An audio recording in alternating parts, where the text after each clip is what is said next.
On June 8, 2018, at around 7:16 p.m., inside a house in the Campsie neighborhood of Sydney, 28-year-old Chinese woman Yuki was on a WeChat video call with her mother. Through the speaker, her mother could faintly hear Yuki and her male housemate arguing, though she couldn't make out what they were saying.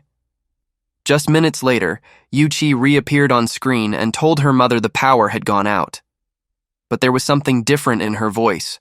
Not the usual kind of annoyance, but an unsettling unease that was hard to put into words. Yuki added that their house was the only one without power. Every other house on the street still had their lights on. Immediately after that, the call cut out. When her mother recalled those final words, her heart sank. A terrible feeling of dread washed over her like a cold wave. She called back right away, once, then again. But on the other end, there was only a horrifying silence. Thousands of miles away from her daughter, the mother spiraled into panic. Unable to just sit and wait, she quickly reached out to her daughter's neighbor, Mr. Chen, desperately begging him to go check on Yuki immediately. The moment Mr. Chen got the call, he rushed over to the house. The person who answered the door was the male tenant living there. Stepping inside, Mr. Chen immediately sensed something was off. The entire house was pitch black, eerily quiet, and there was no sign of Yuki anywhere. Assuming it might just be an electrical issue, Mr. Chen checked the breaker box and discovered the main circuit breaker had been switched off. When he flipped it back on, the lights came back and the house returned to normal. Mr. Chen asked the male tenant where Yuki had gone. The man answered casually that she'd gone out to eat and would probably be back soon. The answer sounded reasonable enough on the surface, but it didn't quite shake the uneasy feeling Mr. Chen had. Still, with no obvious signs of trouble, he didn't think too much of it and left, carrying with him a sense of unease he couldn't quite put into words.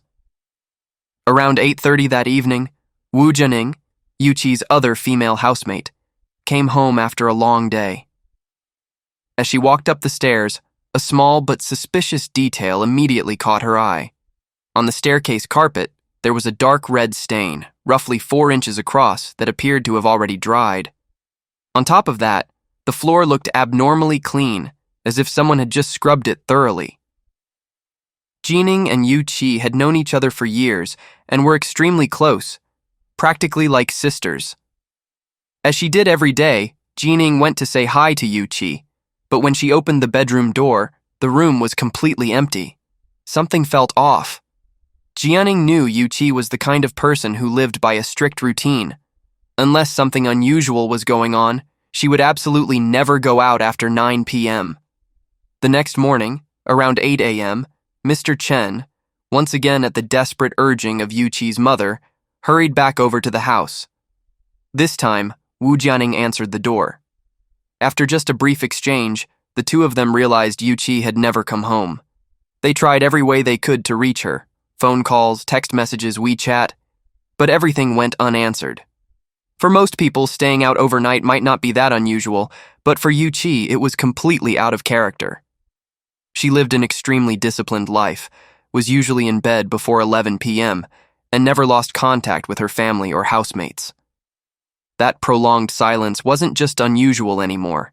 It was a clear danger sign. Without any further hesitation, Wu Jianing called the police, strongly suspecting that something terrible had happened to Yuki. As soon as they received the report, police immediately launched a full-scale investigation. The house where Yuki lived was a 2-story home. The second floor was the living space for Yuki and Jianing, while the first floor contained the male tenant's bedroom, the living room, the kitchen, and a bathroom. During the search of the premises, police quickly uncovered several details that made the situation even more alarming. In addition to the bloodstain previously found on the staircase carpet, there were scattered red spots at the top of the stairs, traces that hadn't been fully cleaned. Most disturbingly, when they searched Yuqi's bedroom, police found a pair of blood-stained underwear. Her phone, purse, and car had all vanished. Around 9:25 a.m., while police were still processing the crime scene inside the house, the male tenant unexpectedly pulled up in a friend's car. In front of the officers, he appeared fairly calm and proactively said he was willing to cooperate and submit to questioning. His name was Shuo, and he was only 19 years old. According to records, on May 20th, 2018, Dong Shuo had paid Yuki $882 in rent and officially moved in. If you do the math, by the day of the incident, he had been living in the house for less than 3 weeks.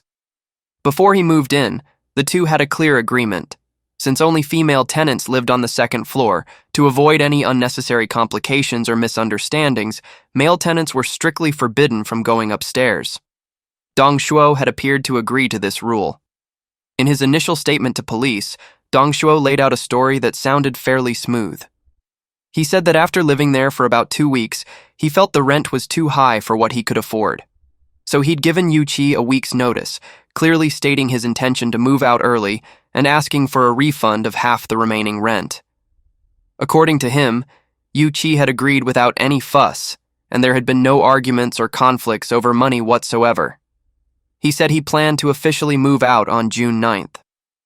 As for the night of the incident, Dong Shuo stated that around 6:30 p.m. on June 8th, he came home, and Yuki was also there, but she later went out.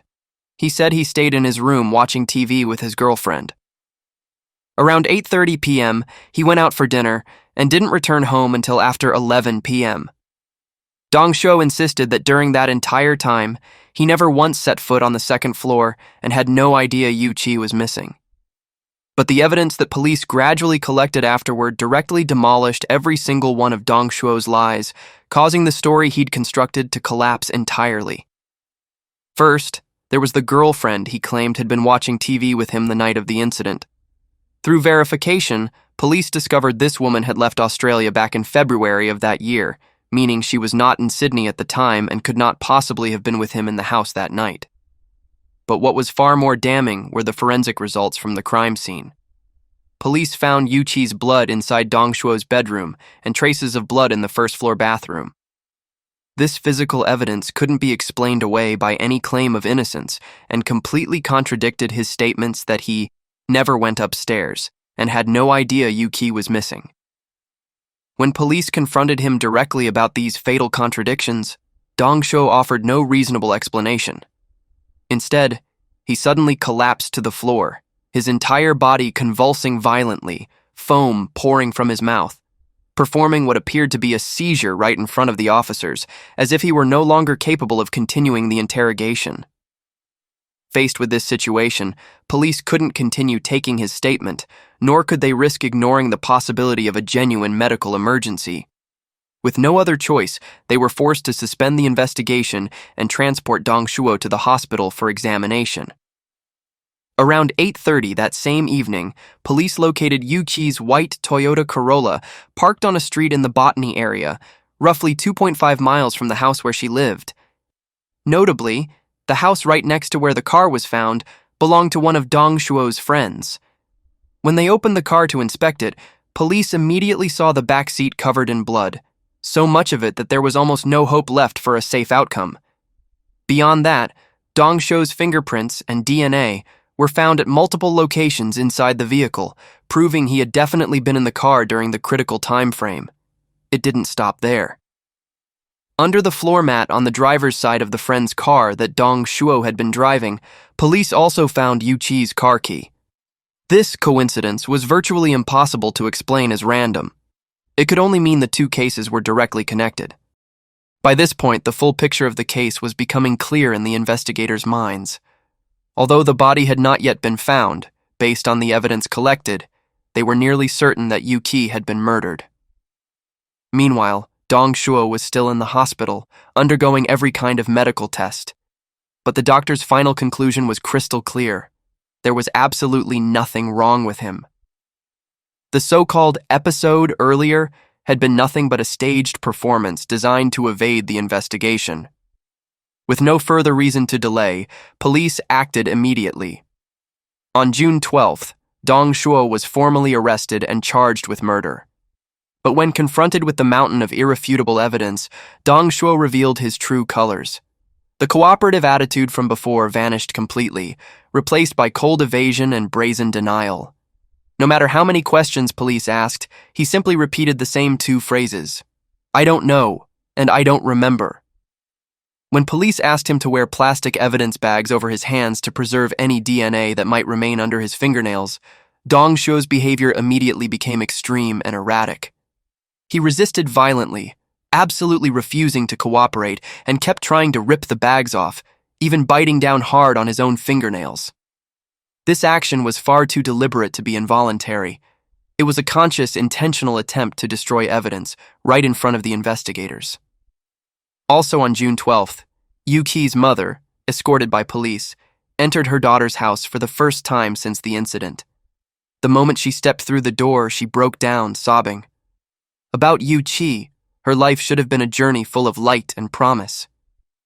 In 2009, at just 18, she left Shanghai for Australia to study abroad.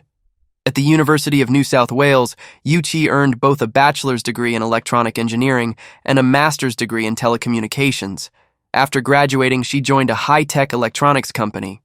Within just 1 year, thanks to her outstanding technical skills and dedicated work ethic, Yuki was quickly promoted to client manager and assistant to the general director. Over 10 years of hard work, combined with financial support from her parents, Yuki spent 950,000 Australian dollars to purchase this house, officially putting down roots in Australia. She didn't stop there. She was actively preparing the paperwork to bring her parents over to Australia so the whole family could finally be together. Yuki was a young woman full of energy who lived with discipline and purpose. She loved sports, was passionate about travel, and in daily life was always polite and friendly, greeting her neighbors with a smile every time she saw them. Nearly everyone who knew Yuki shared the same impression. She was kind, hardworking, and reliable. In Yuki's eyes, life in Australia was practically a dream come true. She often told her parents how wonderful Australia was. The people were friendly, the air was clean, the food was plentiful, and society was safe and livable. It was precisely this simple, trusting belief that made her feel no hesitation about renting a room to Dong Shuo. After all, in her mind, they were both fellow Chinese far from home. Helping each other out was only natural. But Dong Shuo's path through life couldn't have been more different from Yuki's. They were worlds apart. He grew up in rural China, in a family with 2 older sisters, with very limited resources and education. Dong Shuo dropped out after 6th grade and had virtually no academic foundation or clear career direction. In September 2017, he arrived in Australia on a tourist visa and found work installing windows at construction sites. In November of that year, Dong Shuo applied for a refugee visa, but by March 2018, his application was officially denied. In other words, at the time of the crime, Dong Shuo was an illegal immigrant, working under the table and subject to deportation at any moment. Yet despite his circumstances, Yuki treated Dong Shuo fairly well, partly because she thought he was so young, and partly because they were both compatriots in a foreign land. Whatever she could do to help, she was willing. By all accounts, even though Dong Shuo wanted to move out early, Yuki didn't make things difficult for him, and there were no signs of any serious conflict. Between the two of them, there should never have been any reason for a deadly confrontation. So what was Dong Shuo's real motive? And where was Yuki? Since Dong Shuo stubbornly refused to cooperate or confess, police had no choice but to launch an extended investigation, tracing every tiny lead. They started with his phone, and what they found would send a chill down anyone's spine. Just 2 days before the crime, Dong Shuo had been repeatedly searching online for things like sentencing standards for murder in Australia and what compensation was required after an intentional killing. These searches couldn't be a coincidence. They showed he had been preparing in advance with a terrifying level of calculation. Continuing to trace his activity on the night of the crime, data showed that starting around 9:30 p.m., Dong Shuo searched for a total of 18 different locations around the Sydney area. Tellingly, these locations were all either in remote mountains, dense bushland, or near isolated lake shores. One glance at that list of places made it obvious he was looking for a place to dump a body. It didn't stop there. Through his Google Maps history, police also discovered that on that evening, Dong Shuo had driven along the M1 highway toward the area near Ku-ring-gai train station. Around 10:30 p.m., he then searched for directions from Mount Kura back to the house in Campsie. Later, at 11:42 p.m. that night, and again the next morning at 6:46 a.m., Dong Shuo looked up his friend's home address. When police pieced together the entire timeline and all the clues, the sequence of events became clear. That night, Dong Shuo had killed Yuki, then drove her car to the remote areas he had researched beforehand to dispose of her body. After that, he went to his friend's place, left Yuki's car there, and borrowed his friend's vehicle to drive home, all in an effort to create distance and erase any trail leading back to him. Based on this critical chain of evidence, police immediately expanded the search. They deployed search dogs, specialized rescue teams, mounted search units, marine units, and helicopters to sweep the area from the sky. The search covered everything from dense bushland and forests to bodies of water within the suspect zones. But the natural terrain in these areas was brutally harsh. Even after police narrowed the search radius as much as possible and continued searching for days on end, they still came up empty. After police released the route traveled by Yuki's car, a wave of community support from Sydney's Chinese population quickly spread. Large numbers of people organized on their own to join the search in the suspect areas.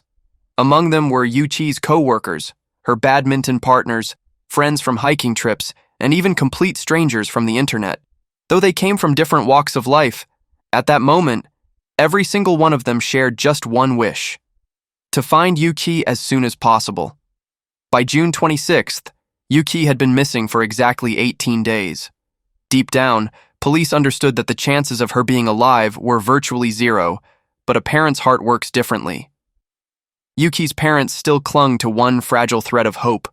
As long as they hadn't seen their daughter's body with their own eyes, they still believed she might be alive somewhere.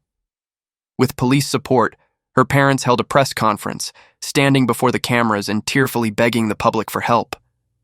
They also distributed missing person flyers in English through the media, hoping that someone, anyone, who had seen or heard something, even the smallest piece of information, might open a path of hope for them. But fate, in its cruelty, would not relent. On the morning of July 25th, around 8 a.m., a passerby discovered Yuki's body in dense bushland near an emergency stopping bay along the M1 highway. The patch of scrub was wedged between the highway and the rail line leading to Ku-ring-gai Station, a secluded spot, yet not too far from populated areas. It was about 27 miles from where Yuki had lived. Just 500 feet from where the body was found, Yuki's missing person flyer was still posted at Ku-ring-gai train station.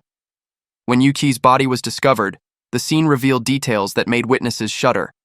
The lower half of her body was unclothed. A long-sleeved dress shirt was wrapped around her neck. Her body lay among piles of dry branches and fallen leaves. Yuki's phone, shattered to pieces, was found right beside her. Forensic analysis revealed Dong Shuo's DNA on the shirt wrapped around the victim's neck. However, due to the severe decomposition of the body, the medical examiner's report was unable to determine the exact cause of Yuki's death. When her body was finally found, the fragile hope Yuki's parents had been desperately clinging to collapsed entirely. But what tortured them even more was that from beginning to end, Dong Shuo steadfastly refused to reveal how he had killed Yuki or what his true motive had been. How their daughter had died, what she had been forced to endure. Those questions would remain forever unanswered. On December 4th, 2019, Dong Shuo appeared before the court via video link wearing a green tracksuit. Throughout the hearing, he was disturbingly calm, his face showing almost no emotion. Every now and then, he would absent-mindedly chew on the corner of a fingernail, as if he were attending some event that had nothing to do with someone else's life. When the judge read out the charges in a stern voice that echoed through the courtroom, Dong Shuo didn't flinch. When asked whether he pleaded guilty or not guilty, he answered with a single casual word: guilty. It wasn't until January 2020, during a psychological evaluation, that Dong Shuo finally revealed a partial account of the night of the murder. According to him, a conflict had broken out between him and Yuki over the move-out arrangement. Dong Shuo claimed that Yuki had made insulting remarks about his mother and refused to refund his rent, insisting he would have to wait until a replacement tenant was found before he could leave. These things, he said, caused him to lose control of his emotions, leading him to commit the crime in a moment of impulse. However, Dong Shuo still adamantly refused to disclose any specific details about how the killing happened, insisting the whole thing was spontaneous and completely unplanned. Contradictorily, in the same statement, he spoke rather positively of Yuki, saying she had treated him well, and even admitted he felt guilty and ashamed because of it. These words, simultaneously confessing, deflecting, and contradicting themselves, only made his account harder to believe. So was Dong Shuo really just acting on impulse over a money dispute? Looking at the full chain of evidence, the answer is clearly not as simple as he described. Just 2 days before the crime, he had been repeatedly searching for information about murder sentencing in Australia, behavior that cannot be explained by a sudden emotional outburst. This demonstrated that the intent had been forming well before the act, not born in a momentary loss of control. On top of that, Yuki had a habit of keeping her bedroom door closed and limiting unnecessary contact. This is precisely why Dong Shuo's deliberate act of switching off the main circuit breaker that night points to clear premeditation. He wanted to force Yuki to come out of her room, creating an opportunity to approach her and carry out the attack. Every one of these details indicates that this was absolutely not a crime committed in the heat of the moment. Regarding the motive, both Dong Shuo's initial statements and information provided by Yuqi's parents made one thing very clear. Yuki had not been difficult with him at all about the move-out. On the contrary, all the evidence showed she had handled the situation reasonably and gently. Yuki's close friends uniformly confirmed that she was mild-mannered and soft-spoken, someone who almost never raised her voice and rarely had conflicts with anyone. Dong Shuo's claim that a dispute over rent drove him to kill simply doesn't hold up. In February 2020, during Dong Shuo's sentencing hearing, Yuqi's parents submitted a 3-page letter to the court, every line soaked in tears and indescribable pain. In the letter, they wrote that from the day their daughter was killed, their family was utterly shattered. Yuki had been the treasure of their hearts since childhood, the greatest pride of the entire family. 10 years of studying and striving in a foreign country, all the sacrifice and effort severed in an instant with brutal finality. The dream of the whole family reuniting, of living peaceful days together after years apart, had turned to dust. In their letter, Yuqi's parents argued that the real reason Dong Shuo acted so viciously wasn't simply a personal dispute. They believed he feared Yuki would report his illegal immigration status, which would lead to his deportation. After learning that Australia does not have the death penalty, Dong Shuo had quietly devised his plan for the murder, treating it as a final gamble. For him, serving time in an Australian prison was preferable to being sent back to China, where he had no future and no way out. But was that really the only reason Dong Shuo killed her? It was likely far more complicated than that. From the investigative evidence, it was clear that Dong Shuo's dark intentions toward Yuki had formed long before, not just in a matter of days or weeks. Dong Shuo had told close friends that he was attracted to Yuki, even harbored intentions of pursuing her romantically, and was supremely confident he could win her over. In his mind, a cold calculation had already taken shape. Yuki had a house, a car, and permanent residency in Australia. If he could become her boyfriend, all his problems, his immigration status, his finances, his future, would be solved in one stroke. What Dong Shuo never anticipated was that Yuqi's kindness toward him came purely from a sense of solidarity between fellow countrymen far from home. In Yuqi's eyes, he was nothing more than a younger brother who needed help. There was absolutely no romantic interest whatsoever. No matter how hard Dong Shuo tried to be charming or ingratiating, Yuki never wavered. When it came down to it, the gap between them was simply too vast, in age, awareness, education, family background, and outlook on life. They existed in two completely different worlds. But Dong Shuo refused to accept that reality. Not only did he not give up, but his feelings twisted into something delusional and disturbing. During the investigation, police discovered that his phone contained a massive collection of pornographic videos and images, and the disturbing commonality was that the women in them were all Asian women who closely resembled Yuki. He had also been frequently using explicit body part terms as search keywords. When placed alongside the blood-stained underwear found in Yuki's bedroom, these findings paint a chilling picture when the pieces are put together. They reveal that Dong Shuo's motive went far beyond money or immigration status. There was also an element of obsessive possession and dangerous sexual desire. Taking everything together, it's clear that Dong Shuo's fear of being reported for his illegal immigration status was real. But after his pursuit of Yuki failed, he spiraled into rage from rejection, humiliation from his shattered delusions, and the accumulated weight of unrealistic fantasies, all of it piling up, pushing him step by step down a path of violent crime. For Dong Shuo, killing Yuki was both a way to vent his fury and a means to avoid deportation. In his twisted thinking, serving time in an Australian prison was better than living as an undocumented worker, constantly looking over his shoulder in fear of being sent home. This tragedy, when you get to the heart of it, wasn't just the result of a single criminal act. It was the full, chilling exposure of the darkest side of human nature, where unguarded kindness collided with a twisted, desire-driven soul. In the subsequent court proceedings, Dong Shuo's mother also submitted a handwritten letter to the court, a belated effort to explain her son's life. In the letter, she expressed deep apologies to Yuki's family and recounted in detail the 19 years of Dong Shuo's life, a life that, according to her, had been marked by considerable hardship and misfortune. According to his mother, things had not gone smoothly from the very start. She said that during his birth, she had been given labor-inducing medication, and she had always wondered whether that might have affected his cognitive development. Throughout his childhood, Dong Shuo's IQ was below average, and his cognitive and language abilities developed slowly. He couldn't speak more than a few simple sentences until he was 5 years old, which caused his family enormous worry. Dong Shuo was later sent to a boarding school, but that period became a traumatic chapter in his life. At school, he was severely bullied, beaten so badly by 2 classmates that he suffered serious injuries. After that incident, his personality changed dramatically. He became withdrawn, isolated, and more alone than ever. Eventually, he dropped out after 6th grade, bringing his formal education to an abrupt end. As he grew into adulthood, Dong Shuo remained shy and disconnected, with virtually no friends and no ability to integrate into his surroundings. He worked as a cook for a while, but his employer found him not like a normal person, difficult to communicate and work with, and let him go.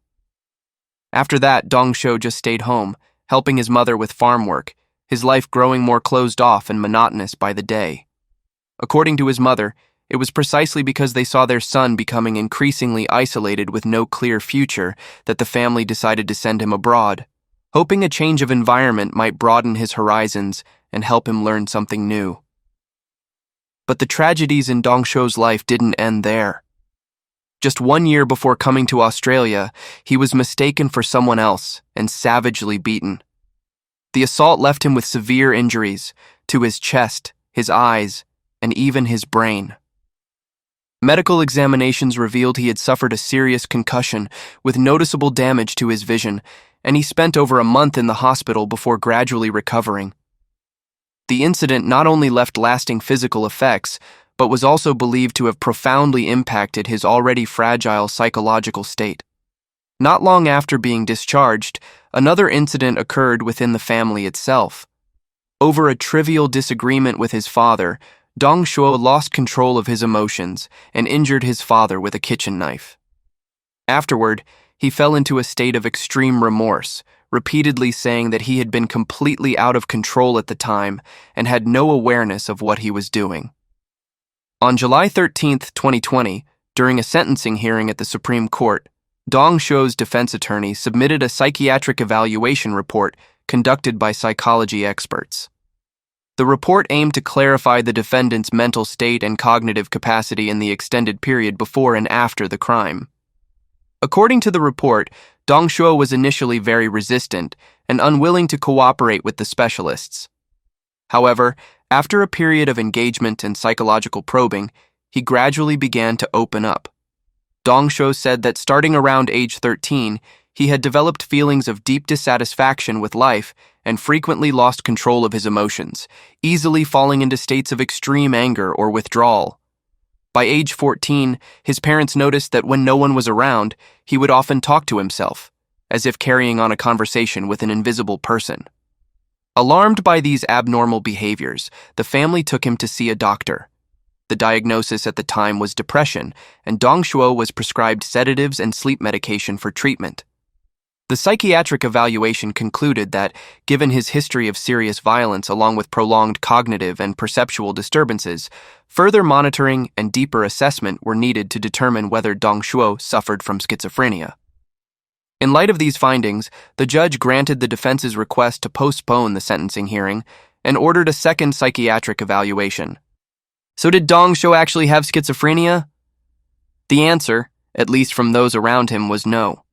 Friends, co-workers, the person who lent him the car, and even his employers all said he was a quick learner, communicated normally, and got along particularly well with other Chinese workers.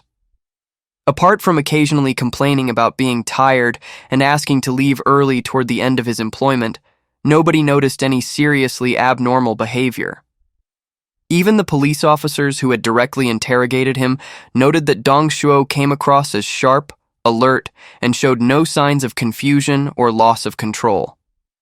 After reviewing the full medical records and all diagnostic results, the psychological experts reached their conclusion.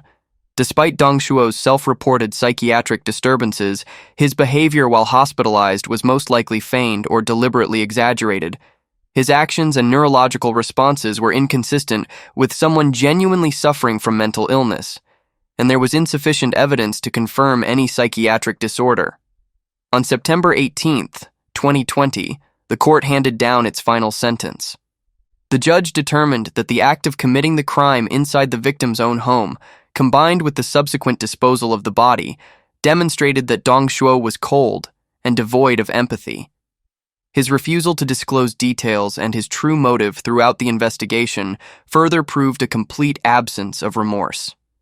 The court acknowledged the possibility of some mental health issues, but emphasized that this could not serve as justification for murder. Based on the manner in which the crime was committed, the prior planning involved, and his behavior after being caught, the judge concluded that Dong Shuo committed the crime in a sound mental state. However, taking into account his young age, personal circumstances, illegal immigration status, the possibility of psychological disturbance, and the fact that his guilty plea warranted a 25% sentence reduction, the court sentenced Dong Shuo to 18 years in prison, with a minimum non-parole period of 13 years and 6 months. The instant the judge finished reading the sentence, the courtroom atmosphere shattered. Yuki's mother let out agonized, unrelenting sobs, desperate wave after wave, as though all the pain she had suppressed over the years finally erupted in a single moment. She could barely stand, her cries catching in her throat, equal parts grief and helpless rage. On the other side of the room, Yuki's father could no longer contain himself. He shouted in Mandarin across the courtroom, "This isn't fair! This is completely unfair! How can this be?" Those cries weren't just a spontaneous reaction. They were the desperate scream of a father who had lost his child, who felt that the justice before him could never come close to compensating for the immeasurable loss his family had suffered. In the minds of Yuki's parents, Dong Shuo had never, not once from beginning to end, shown any genuine remorse for what he had done. What tormented them most, what would haunt them for the rest of their lives, was that even on that day they still did not know what Dong Shuo had done to their daughter on that fateful night. And that is the case we're covering today. Thank you for watching, and we'll see you in the next video.